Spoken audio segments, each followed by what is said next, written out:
I just got done watching Ant-Man and the Wasp Quantumania, and this is going to be my non-spoiler review for the film. So you are safe here. I'm going to stay very vague. Anything they've shown in the trailers is fair game, so you are warned on that. But with that said, I will have a full live spoiler review this Saturday. We're going to talk the movie in full spoiler details then, so make sure to go see the movie, then come back and talk spoilers. Really quick note, as I was editing this, I read the embargo one more time, and I actually read that I can't talk spoilers about this movie until February 24th.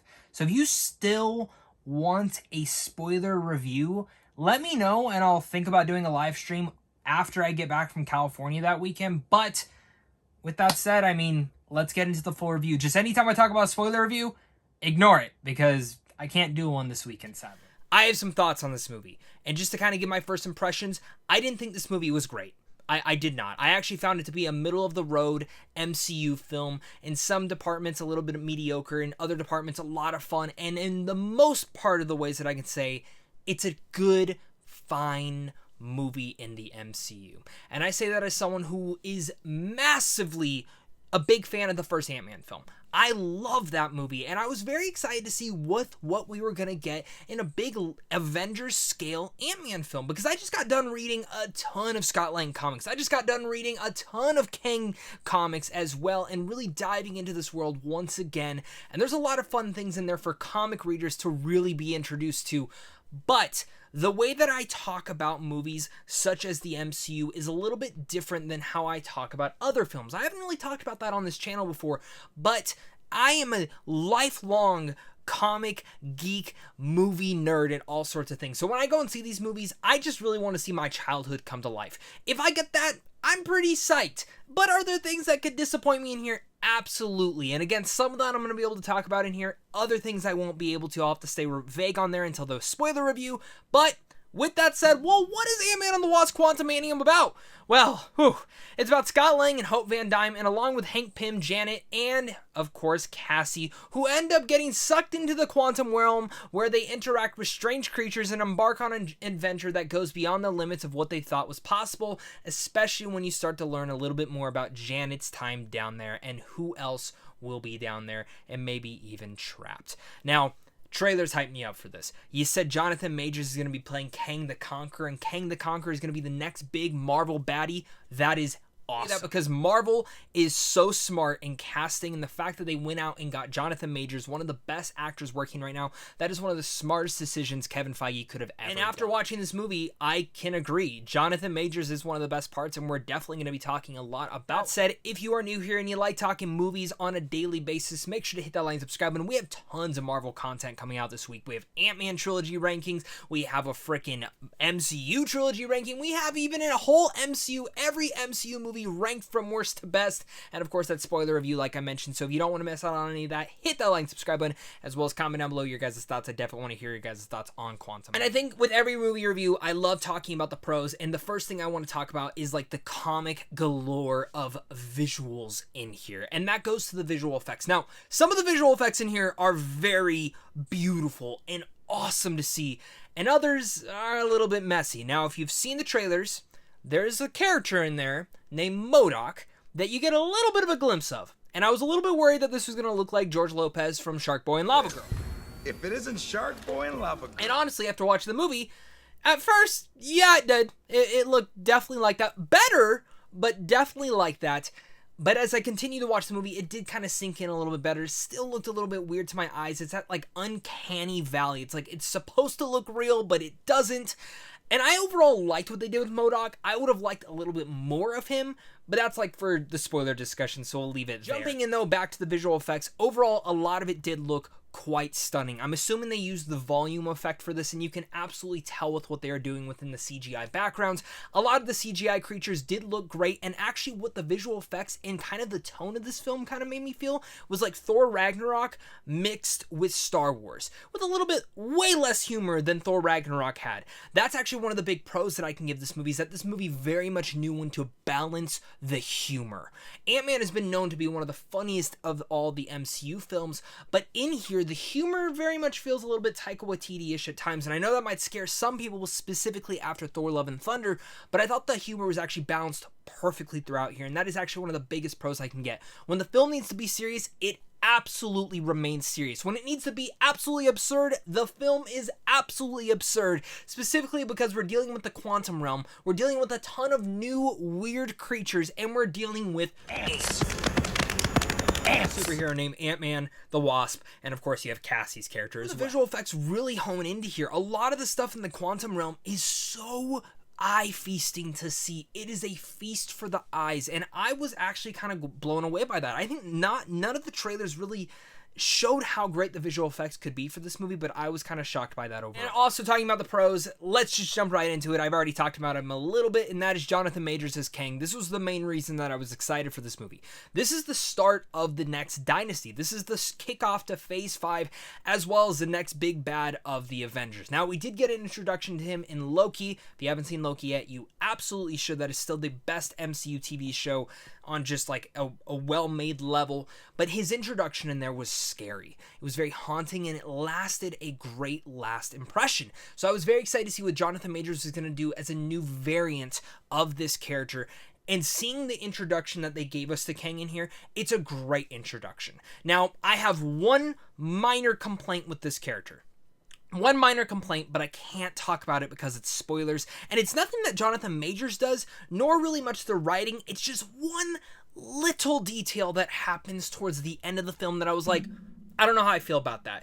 And kind of sitting on it more, I still don't know how I feel about that. But what I will say is what they set up here enough for Kang is phenomenal. For a lot of people complaining about what the direction of the MCU is in this entire next multiverse saga, this film really elevates exactly what the direction is, specifically in its two post-credit scenes that do directly tie back in to the ending of this movie. Like those two post-credit scenes, again, no spoilers, I think a lot of you guys will as well. A lot of that all hinges on Jonathan Majors and how incredible he is as Kang the Conqueror. He really is ferocious, he's scary, you get a lot of nice backstory to him, and you do see how powerful he is. And if we're just getting an introduction on that, as someone who loves Kang from the comics, this was a great introduction to all that. I think for movie-going audiences who maybe have not seen Loki, this is going to be a great introduction to the multiverse as well, specifically in the way that it does build upon it. Now, I'm going to leave that more in my mixed category to talk about in a second, and kind of one of the reasons that this film does dwindle a bit, but for movie-going audiences who this is maybe your first introduction to the multiverse and Kang,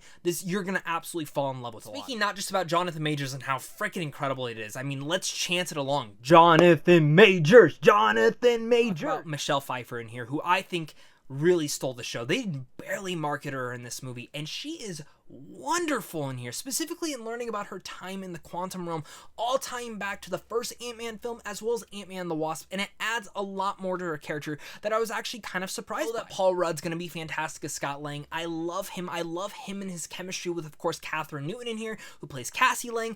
I don't know how I feel really much about the recast. I think either actress could have done the exact same thing with this material, but I am a big fan of Newton, and I was happy to see her in this role. And again, both of them, this father-daughter relationship is the heart and soul of this film still. And same with kind of the heart of all the Ant-Man films, that is exactly how it is. As big and bombastic as this film can get, it still is very small scale to certain different things. More of the ramifications on the afterwards is kind of things that affect the entire MCU, but on the scale of what's going on here, it is a little bit still smaller scale, and I thought that was really unique how Peyton Reed was still able to hone all of the big bombastic and absurd stuff and ring it in.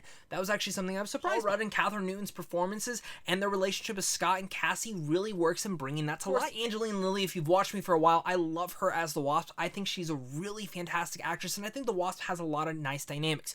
I wish they did a little bit more with her in here, if I'm being honest, and thankfully, I was a little bit worried that, Michael Douglas was going to get nothing to do in this movie, but he actually has a lot of cool moments in here, and it was great to see Hank still getting that interaction. About the fun, that is this thing. I will not deny that this movie is not a fun time. It's kind of the same way that I kind of felt on Doctor Strange in the Multiverse of Madness, a movie that I have some quite issues with, but I found to still be a lot of fun, and that's kind of the way I look at this. As someone who loves growing up with characters like Ant-Man and Kang, I got exactly a lot of the stuff that I enjoy from the comics, specifically a lot of the shrinking down and popping back up and a lot of the visuals and all those sorts of things, and getting to explore the quantum realm is awesome.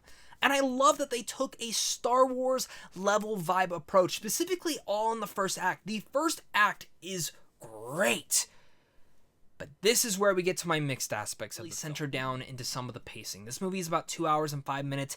It felt way longer than that. And a lot of that kind of goes down to one of the things that I said I was going to say for my mixed category, and that is the exposition heavy scenes. Here's my one thing with this. There's two big things that they really have to touch on in this film, but one that I did not think they needed to touch on as much, and that is everything to do with the multiverse and explaining it. Every single thing they explain with it in here is literally the same thing they explained in Loki. And some of the stuff that they've already explained in Doctor Strange and Spider-Man No Way Home. In fact, almost the entire same multiverse discussion in here happens in Loki. And I understand not everyone watches all of the MCU films, but at this point, I think most of the general going audience is trained that if you miss something, you can go back and watch it for more of an explanation. Go back and want to watch one of those things. Maybe this is kind of their way of being their big introduction to the multiverse for many people, but I found that to be a tad bit disappointing. The thing that I wasn't mixed on though when it came down to exposition was everything that they set up with Kang. We get to know a little bit more about him. It adds a little bit of more layers to when we first saw him in Loki, and whenever we see him coming down the road, there's going to be a lot more unique things to Kang, specifically if you know him from the comics. A lot of the little tidbits that Kang gives in here, if you're a comic book fan of Kang, you know exactly what he's probably talking about, and I love those little Easter eggs. And for general going audiences who don't know those Easter eggs, it entices you to want to know, and intrigues you to want to know more about this fascinating character. But I'll be honest, I could see some general going audiences coming out of here and being like, Kang's just an alright villain.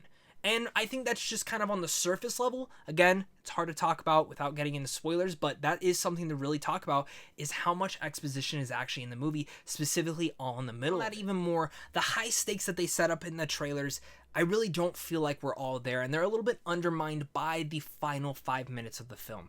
Really much, the final 5 minutes aren't even bad. They feel very much in tone with what an Ant-Man film would be. There's a couple things that I honestly would have changed to really make the ending a little bit stronger. It all feels like an Ant-Man film. Peyton Reed still crafted and created something that does still feel like that, and I was happy to see that. And honestly, Jeff Loveness's script is actually really intelligent.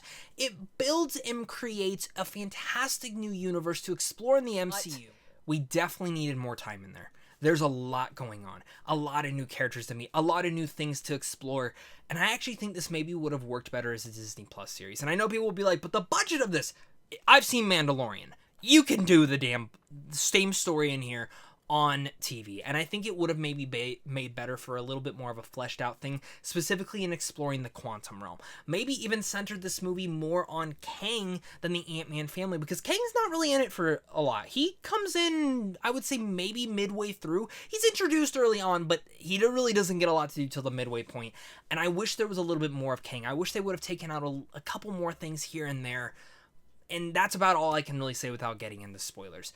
I like this movie. I think it's a fine, good Marvel film, but it's very middle of the road when it comes down to everything that they've done, and this isn't the grand kickoff that I wanted for Phase 5. It's a grand kickoff to the introduction of Kang the Conqueror, like the true introduction if you're not counting Loki, and I do like some of the more stuff that they explore within here, but some of it feels a little bit repetitive as a Marvel fan from what we've seen before. And honestly, one thing I will say is Jeff Loveness really is dedicated to everything from the comic book realm. We're gonna eat the hell out of this movie and feast on it galore.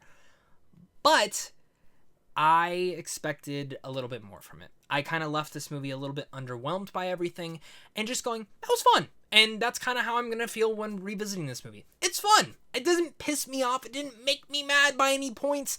It just is a fun movie. And Ant-Man and the Wasp Quantumania, yeah, the film's first act kicks off as a badass Star Wars adventure, and it slowly, again, tires out towards the middle.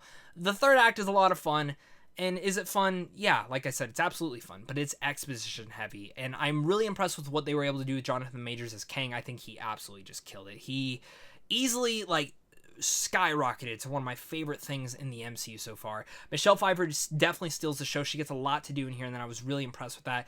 And I enjoyed this film. It still has the heart of an Ant-Man with a ton of fun sequences, but that heavy exposition really tired me out throughout it all. And I'm just gonna tie it up right there. So with all that said, I'm gonna give Ant-Man the Wasp Quantumania a B. Thanks so much again, guys, for watching this. Make sure to hit that like and subscribe and comment down below your guys' thoughts. Look out for a ton of Marvel content this week, and I definitely can't wait to hear your guys' thoughts on this one. So of course, until next time, stay classy.